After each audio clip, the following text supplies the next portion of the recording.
জামানত হিসাবে পরিচিত রাজপথে আন্দোলন সংগ্রামে জাতীয়তাবাদী যুবদল নেতৃত্ব দিয়েছে। ইনশাআল্লাহ রাজপথে তাদের শক্তি সবসময় প্রদর্শন করেছে। ইনশাআল্লাহ আগামী দিনেও তাদের শেষের প্রার্থীকে বিজয়ী করে কর্মী রাজনৈতিক দল জাতীয়তাবাদী যুবদল।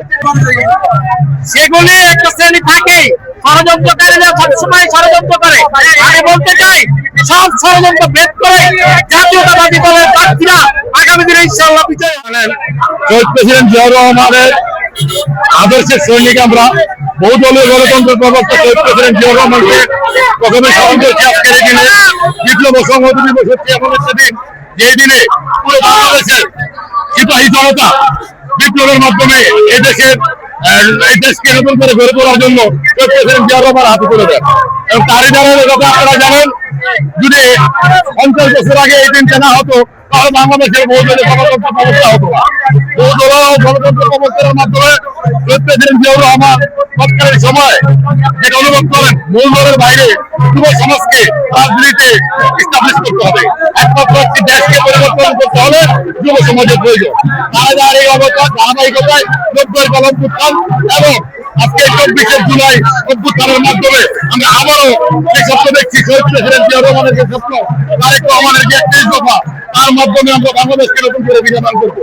আজকের এই দিনে আমাদের একটাই প্রত্যয়, আগামী দিনে তারেক রহমানের সিদ্ধান্ত, দলের যে সিদ্ধান্ত, সেই সিদ্ধান্তের জন্য নিজের রক্ত দিয়ে হলো আমারও পরিশ্রম করে হলো সেটা বাস্তবায়ন করবো এবং বাংলাদেশকে নতুন করে বিনির্মাণ করার জন্য নারায়ণগঞ্জের যে আসনগুলো তারেক রহমান যে নমিনিগুলো দিয়েছেন তাদের শীষকে জয়যুক্ত করে ইনশাল্লাহ আমরা নারায়ণগঞ্জ মহানগর যুবদল তথা নারায়ণগঞ্জবাসী তারেক রহমান হাতে তুলে দেবো ইনশাল্লাহ।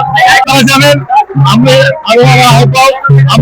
ছাত্রদল থেকে উঠে আসা নেতৃত্ব, ছাত্রদলকে শহীদ প্রেসিডেন্ট জিয়াউর রহমান তৈরি করেছিলেন নেতা তৈরির কারখানা হিসাবে।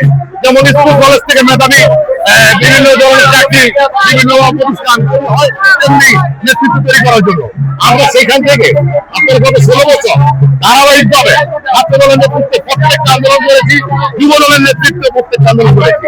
আমরা গত 16-17 বছরের যে পরিশ্রম ত্যাগ এবং 16-17 বছর আন্দোলন সংগ্রাম মাঠের যে রাজনীতি, কোনোদিন 24 ঘন্টা আমরা অলসমানি করি নাই। আমরা দলের জন্য সর্বোচ্চ দিয়েছি। তাই নারায়ণগঞ্জের যে ছাত্র জনতা যুব সমাজ আমাদেরকে ভালোবাসে এবং তারা বিশ্বাস করে আমরা নারায়ণগঞ্জ মহানগর যুবদল জিয়া পরিবারের স্বতন্ত্র প্রহরী হিসেবে নারায়ণগঞ্জে ছিলাম, আছি এবং থাকবো। তাই আমরা রাত দিলে ইনশাআল্লাহ 24 ঘন্টার বিনিময়ে হাজার হাজার যুবক আমাদের কাছে চলে আসে।